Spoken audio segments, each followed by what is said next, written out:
Jaak Karp, palun üks väike lühike kommentaar tänase mängu kohta Audentese vastu.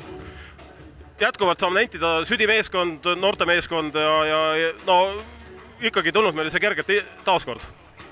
Jaa, et alati see meeskond on pingutanud, mulle meeldis ka täna, et tegelikult meil oli ju skoori mõttes oli üks lihtsamaid mänge, mis nendega olnud on võib-olla isegi.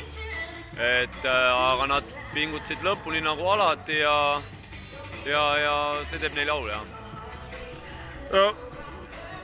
Audentese vastu tavapäraselt saavadki nooremad mehed rohkem mänguaega, Marek Ruuk näitas täna ennast heast küljest.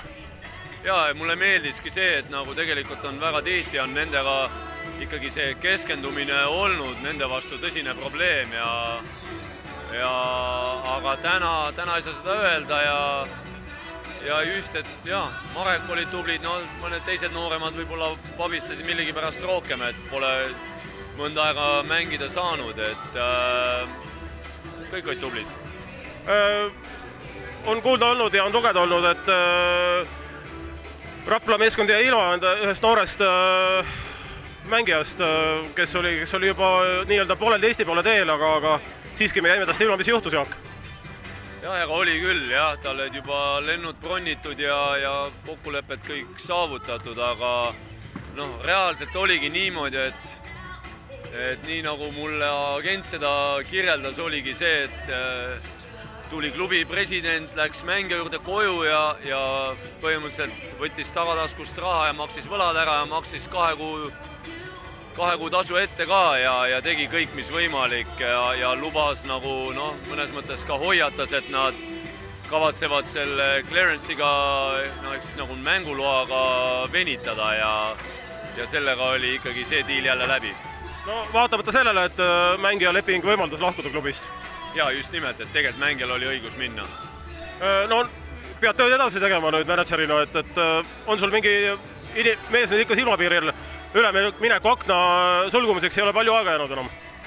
Ei ole jaa, et see aeg on tõepoolest väga väikseks jäänud, aga õnneks jälle ei ole mõtet nagu ära sõnada, et momendil on uus konkreetne mängija jälle valitud, et loodame, et nüüd lõpuks läheb õnneks.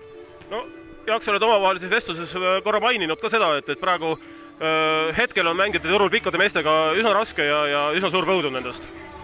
On jah, et sellist tagasisidet ei ole küll nagu varem saanud, et ikkagi põhimõtteliselt kõik agentuurid, kellega suhtleme, tunnistavad, et pikkadest meestest on põud. No seda enam saame hinnata Van der Marsi siia saabumist. Jaa, võib öelda, et see läks küll täkkesse.